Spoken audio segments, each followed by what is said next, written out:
Hello everyone, मेरा नाम प्रतिभा बिश्नोई है और एग्रीकल्चर विजन के यूट्यूब चैनल पे मैं आप सभी लोगों का हार्दिक स्वागत करती हूँ। तो आज का जो हमारा सेशन होगा वो 30 क्वेश्चंस का सेट होगा जो कि वेरियस एग्जाम्स में पूछे जाते हैं।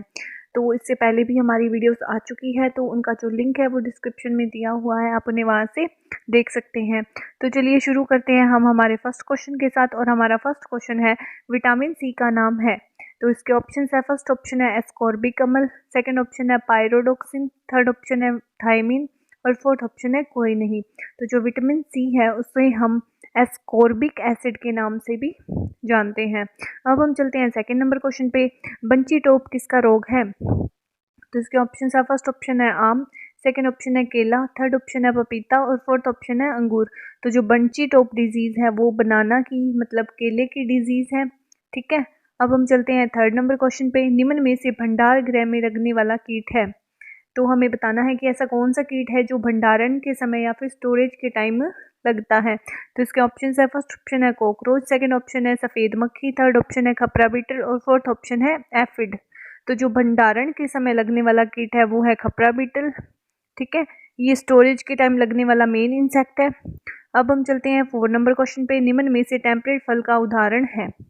मतलब तो हमें बताना है कि ऐसा कौन सा फल है जो कि जो शीतोष्ण जलवायु है या फिर ठंडी जलवायु है वहाँ पे लगाया जाता है। तो इसके ऑप्शन है, फर्स्ट ऑप्शन है आलू बुखारा, सेकंड ऑप्शन है आम, थर्ड ऑप्शन है अनानास और फोर्थ ऑप्शन है नारंगी। तो इसका जो राइट आंसर होगा वो होगा आलू बुखारा। अब हम चलते हैं 5 नंबर क्वेश्चन पे। फल वृक्षों में फलन के लिए उत्तरदायी होता है। तो इसके ऑप्शन है, फर्स्ट ऑप्शन है कार्बोहाइड्रेट, सेकंड ऑप्शन है नाइट्रोजन, थर्ड ऑप्शन है सल्फर और फोर्थ ऑप्शन है फास्फोरस। तो हमें बताना है कि ऐसा कौन सा एलिमेंट है जो फल वृक्षों में फलन के लिए या फिर फ्रूटिंग के लिए उत्तरदायी होता है। तो वो होता है कार्बोहाइड्रेट। अब हम चलते हैं 6 नंबर क्वेश्चन पे। मादा अंगों के पहले परिपक्व होने को कहते हैं। तो जैसे कि आपको पता है कि कुछ फ्लावर्स होते हैं उनमें जो मादा अंग है या फिर जो फीमेल पार्ट होता है वो पहले मैच्योर हो जाता है, जबकि कुछ फ्लावर्स के अंदर जो मेल पार्ट है पहले परिपक्व हो जाता है। तो हमें बताना है कि जो मादा अंग जिस मतलब फ्लावर्स में पहले परिपक्व होते हैं, मैच्योर होते हैं, उसे हम किस नाम से जानते हैं। तो उसे हम तो इसके ऑप्शन है, फर्स्ट ऑप्शन है प्रोटो एंट्री, सेकेंड ऑप्शन है प्रोटोगाइनी, थर्ड ऑप्शन है सेल्फ स्टेरिलिटी और फोर्थ ऑप्शन है कोई नहीं। तो जो मादा अंगों के पहले परिपक्व होने को हम प्रोटोगाइनी के नाम से जानते हैं, जबकि जो प्रोटो एंट्री होती है इसमें जो मेल पार्ट होता है, नर भाग होता है, वो पहले परिपक्व होता है। अब हम चलते हैं 7 नंबर क्वेश्चन पे। एग्रीकल्चरल मार्केटिंग से संबंधित है। तो इसके ऑप्शन है, फर्स्ट ऑप्शन है NAFED, सेकेंड ऑप्शन है नाबार्ड, थर्ड ऑप्शन है NHM और फोर्थ ऑप्शन है FPO। तो एग्रीकल्चर मार्केटिंग से संबंधित है NAFED। ये एक संस्था है जो कि एग्रीकल्चरल मार्केटिंग से संबंधित है। अब हम चलते हैं 8 नंबर क्वेश्चन पे। एयर लेयरिंग किस फल वृक्ष के प्रसारण में काम आती है। तो जैसे कि आपको पता है कि जो एयर लेयरिंग है, दाब विधि है, ये एक प्रवर्धन का मेथड है। ठीक है, तो हमें बताना है कि ये कौन से फ्रूट क्रॉप्स में यूज़ किया जाता है। तो इसके ऑप्शन है, फर्स्ट ऑप्शन है नींबू, सेकंड ऑप्शन है सेब, थर्ड ऑप्शन है गुलाब, फोर्थ ऑप्शन है नाशपाती। तो इसका जो राइट आंसर होगा वो होगा नींबू।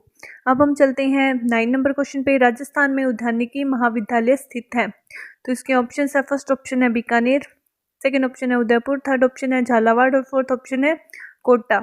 तो इसका जो राइट आंसर होगा वो होगा झालावाड़। राजस्थान में जो उद्यानिकी विश्वविद्यालय है या फिर महाविद्यालय है वो झालावाड़ में स्थित है। अब हम चलते हैं 10 नंबर क्वेश्चन पे। सिरका में कौन सा अम्ल होता है। तो इसके ऑप्शन है, फर्स्ट ऑप्शन है साइट्रिक अम्ल, सेकंड ऑप्शन है एसिटिक अम्ल, थर्ड ऑप्शन है लैक्टिक अम्ल और फोर्थ ऑप्शन है मैलिक अम्ल। तो जो सिरका होता है उसके अंदर एसिटिक एसिड है वो पाया जाता है। ठीक है, अब हम चलते हैं 11 नंबर क्वेश्चन पे। भारतीय कृषि बोर्ड की स्थापना कब की गई। तो इसके ऑप्शन है, फर्स्ट ऑप्शन है 1899, सेकेंड ऑप्शन है 1904, थर्ड ऑप्शन है 1905, फोर्थ ऑप्शन है 1936। तो जो भारतीय कृषि बोर्ड है उसकी स्थापना की गई थी 1899 के अंदर। अब हम चलते हैं 12 नंबर क्वेश्चन पे। वायुमंडलीय दाब की प्रचलित इकाई क्या है। तो जो एटमॉस्फेरिक प्रेशर होता है उसकी जो मतलब कि सबसे ज़्यादा फेमस यूनिट कौन सी है। तो इसके ऑप्शन है, फर्स्ट ऑप्शन है मिलीबार, सेकेंड ऑप्शन है मिलीलीटर, थर्ड ऑप्शन है क्यूबिक मीटर, फोर्थ ऑप्शन है सेंटीमीटर। तो जो जो मतलब वायुमंडलीय दाब होता है, एटमॉस्फेरिक प्रेशर होता है, उसे मापने की जो यूनिट होती है वो होती है मिलीबार। अब हम चलते हैं 13 नंबर क्वेश्चन पे। वायुमंडल की आर्द्रता मापने में प्रयुक्त होने वाला उपकरण है, तो ऐसा कौन सा हमें बताना है उपकरण है, इक्विपमेंट है जिसका हम यूज़ करते हैं एटमॉस्फेरिक ह्यूमिडिटी को मेजर करने के लिए। तो इसके ऑप्शन है, फर्स्ट ऑप्शन है वर्षा मापी, सेकंड ऑप्शन है हाइग्रोमीटर, थर्ड ऑप्शन है स्टीवेंसन स्क्रीन और फोर्थ ऑप्शन है वायु वेग मापी। तो इसका राइट आंसर होगा हाइग्रोमीटर। तो हाइग्रोमीटर है, उससे हम जो वायुमंडल की आर्द्रता होती है वो हम मापते हैं, जबकि जो वर्षा मापी है उससे हम जो रेनफॉल होती है उसकी रेंज को मापते हैं। अब हम चलते हैं 14 नंबर क्वेश्चन पे। मृदा में गतिशील पोषक तत्व है, तो इसके ऑप्शन है, फर्स्ट ऑप्शन है जिंक, सेकंड ऑप्शन है फास्फोरस, थर्ड ऑप्शन है कॉपर और फोर्थ ऑप्शन है नाइट्रोजन। तो इसका जो राइट आंसर होगा वो होगा नाइट्रोजन। नाइट्रोजन मृदा में जो गतिशील पोषक तत्व है। अब हम चलते हैं 15 नंबर क्वेश्चन में। निम्न में से प्राथमिक पोषक तत्व है, तो हमें बताना है ऐसा कौन सा एलिमेंट है जो कि प्राइमरी है। तो इसके ऑप्शन है, फर्स्ट ऑप्शन है पोटेशियम, सेकंड ऑप्शन है कैल्शियम, थर्ड ऑप्शन है मैग्नीशियम और फोर्थ ऑप्शन है सल्फर। तो जो पोटेशियम है वो एक प्राथमिक पोषक तत्व है। मैं आपको बता दूं कि जो प्राथमिक पोषक तत्व होते हैं वो 3 होते हैं, नाइट्रोजन, फास्फोरस और पोटाश। ठीक है, अब हम चलते हैं 16 नंबर क्वेश्चन पे। कृषि यंत्रीकरण से क्या लाभ है, तो इसके ऑप्शन है, फर्स्ट ऑप्शन है समय की बचत, सेकंड ऑप्शन है भूमि सुधार में सुविधा, थर्ड ऑप्शन है फसल उत्पादन में वृद्धि और फोर्थ ऑप्शन है उच्च प्रारंभिक लागत। तो जो कृषि यंत्रीकरण से है उससे हमें उच्च प्रारंभिक लागत मिलती है। ठीक है, अब हम चलते हैं 17 नंबर क्वेश्चन पे। विटामिन ए की कमी से कौन सा रोग होता है, तो इसके ऑप्शन है अस्थि मृदुला, सेकंड ऑप्शन है रोतोंदी, थर्ड ऑप्शन है स्कर्वी, फोर्थ ऑप्शन है बेरी। तो जो विटामिन ए की कमी से होता है वो होता है रोतोंदी रोग। ठीक है, जबकि जो स्कर्वी रोग है वो विटामिन सी की कमी से होता है। अब हम चलते हैं 18 नंबर क्वेश्चन पे। भिंडी का कुल है, तो हमें बताना है कि ओकरा कौन सी फैमिली से बिलोंग करता है। तो इसके ऑप्शन है, फर्स्ट ऑप्शन है मालवेसी, सेकंड ऑप्शन है फैबेसी, थर्ड ऑप्शन है ब्रेसिकेसी और फोर्थ ऑप्शन है पोएसी। तो जो भिंडी का कुल है वो है मालवेसी। अब हम चलते हैं 19 नंबर क्वेश्चन पे। नर्सरी में काम में आने वाला उपकरण नहीं है, तो जैसे कि आपको पता है कि नर्सरी क्या होती है कि जो छोटे और महंगे बीज होते हैं उनको सघन रूप से लगाना, ठीक है, जिससे कि हम उनकी उचित देखभाल कर सकें। तो इसका मेन एम ही यही होता है कि जिससे कि हमें प्रोडक्टिविटी है वो हायर मिले। ठीक है, तो हमें बताना है कि ऐसा कौन सा उपकरण है जो कि नर्सरी में काम नहीं आता। तो इसके ऑप्शन है, फर्स्ट ऑप्शन है स्प्रेयर, सेकंड ऑप्शन है डस्टर, थर्ड ऑप्शन है थ्रेसर और फोर्थ ऑप्शन है डिबलर। तो इसका जो राइट आंसर होगा वो होगा थ्रेसर। तो जो नर्सरी में हम थ्रेसर का यूज़ नहीं करते। अब हम चलते हैं 20 नंबर क्वेश्चन पे। हरभजन किस सब्जी की किस्म है, तो इसके ऑप्शन है, फर्स्ट ऑप्शन है भिंडी, सेकंड ऑप्शन है फूल गोभी, थर्ड ऑप्शन है मूली, फोर्थ ऑप्शन है बैंगन। तो जो हरभजन है वो भिंडी की एक किस्म है। अब हम चलते हैं 21 नंबर क्वेश्चन पे। फूलों की रानी कहा जाता है, तो इसके ऑप्शन है, फर्स्ट ऑप्शन है गुलदाउदी को, सेकंड ऑप्शन है गुलाब को, थर्ड ऑप्शन है गेंदे को, फोर्थ ऑप्शन है ग्लेडियोलस को। तो किंग ऑफ फ्लावर्स कहते हैं गुलदाउदी को, जबकि जो गुलाब है मतलब जो गुलदाउदी है उसे हम क्वीन ऑफ फ्लावर्स कहते हैं, जबकि जो गुलाब का फूल है उसे हम किंग ऑफ फ्लावर्स या फिर पुष्पराज की संज्ञा देते हैं। अब हम चलते हैं 22 नंबर क्वेश्चन पे। भारत में सर्वाधिक निर्यात की जाने वाली औषधि है, तो ऐसी कौन सी औषधि है जिसका हम निर्यात भारत में सबसे ज़्यादा करते हैं। तो इसके ऑप्शन है, फर्स्ट ऑप्शन है तुलसी, सेकंड ऑप्शन है गिलोय, थर्ड ऑप्शन है इसबगोल और फोर्थ ऑप्शन है सफ़ेद मूसली। तो इसका जो राइट आंसर होगा वो होगा इसबगोल। अब हम चलते हैं 23 नंबर क्वेश्चन पे। पशुओं की आयु ज्ञात करने का सबसे अच्छा तरीका है, तो इसके ऑप्शन है, फर्स्ट ऑप्शन है शारीरिक दशा देखकर, सेकंड ऑप्शन है खुर देखकर, थर्ड ऑप्शन है सींगों द्वारा और फोर्थ ऑप्शन है दांतों द्वारा। तो जो पशुओं की आयु ज्ञात करने का सबसे अच्छा तरीका होता है वो होता है उनके दांतों को देखकर। ठीक है, अब हम चलते हैं 24 नंबर क्वेश्चन पे। गाय व भैंस में मध्यकाल प्रारंभ होने के कितने घंटे बाद गर्भित करवाना चाहिए। तो इसके ऑप्शन है, फर्स्ट ऑप्शन है 6 घंटे, सेकंड ऑप्शन है 12 घंटे, थर्ड ऑप्शन है 18 घंटे, फोर्थ ऑप्शन है 24 घंटे। तो इसका जो राइट आंसर होगा वो होगा 12 घंटे। तो जो गाय व भैंस होती हैं उनमें जो मध्यकाल प्रारंभ होता है उसके उन्हें 12 घंटे के पश्चात गर्भित करवाना चाहिए। अब हम चलते हैं 25 नंबर क्वेश्चन पे।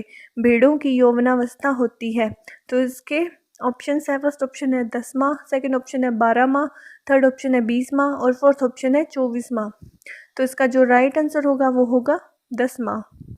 ठीक है, अब हम चलते हैं 26 नंबर क्वेश्चन पे। एक भैंस को 2.5 लीटर दूध उत्पादन पर कितना दाना देना चाहिए? ठीक है, तो इसके ऑप्शन है, फर्स्ट ऑप्शन है 0.5 किलोग्राम, सेकेंड ऑप्शन है 1 किलोग्राम, थर्ड ऑप्शन है 1.5 किलोग्राम और फोर्थ ऑप्शन है 2 किलोग्राम।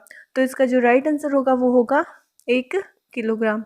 तो जो एक भैंस है जो कि 2.5 लीटर दूध उत्पादन करती है तो उसे हमें 1 किलोग्राम तक दाना देना चाहिए। अब हम चलते हैं 27 नंबर क्वेश्चन पे। उत्तेजक के रूप में काम में लेते हैं, तो इसके ऑप्शन है, फर्स्ट ऑप्शन है फिनोल, सेकेंड ऑप्शन है फिनाइल, थर्ड ऑप्शन है एल्कोहल और फोर्थ ऑप्शन है लाइजोल। तो इसका जो राइट आंसर होगा वो होगा एल्कोहल। उसे हम एक उत्तेजक के रूप में काम में लेते हैं। अब हम चलते हैं 28 नंबर क्वेश्चन पे। मुर्गी पालन में प्रथम स्थान किस राज्य का है? तो इसके ऑप्शन है, फर्स्ट ऑप्शन है राजस्थान, सेकंड ऑप्शन है आंध्र प्रदेश, थर्ड ऑप्शन है तमिलनाडु, फोर्थ ऑप्शन है पश्चिम बंगाल। तो मुर्गी पालन में जो प्रथम राज्य है वो है आंध्र प्रदेश। ठीक है, अब हम चलते हैं 29 नंबर क्वेश्चन पे। मृदा का अध्ययन किसके अंतर्गत किया जाता है? फर्स्ट ऑप्शन है पेडोलॉजी, सेकंड ऑप्शन है एडेफोलॉजी, थर्ड ऑप्शन है एक व दो दोनों, फोर्थ ऑप्शन है इनमें से कोई नहीं। तो जो इसका राइट आंसर होगा वो होगा एक व दो दोनों।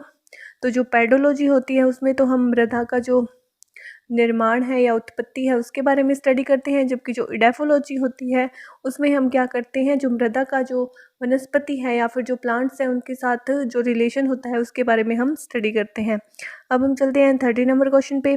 खनिज मृदाओं में जीवांश पदार्थ की मात्रा होती है, तो इसके ऑप्शन है, फर्स्ट ऑप्शन है 0.5 से 10%, सेकेंड ऑप्शन है 1.5 से 1 से 5%, थर्ड ऑप्शन है 0.1 से 5% और फोर्थ ऑप्शन है 5 से 10%।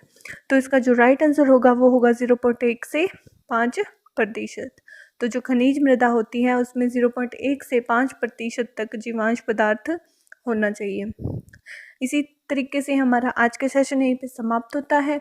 अगर आपको किसी भी तरीके का डाउट हो तो आप उसे कमेंट सेक्शन में पूछ सकते हैं।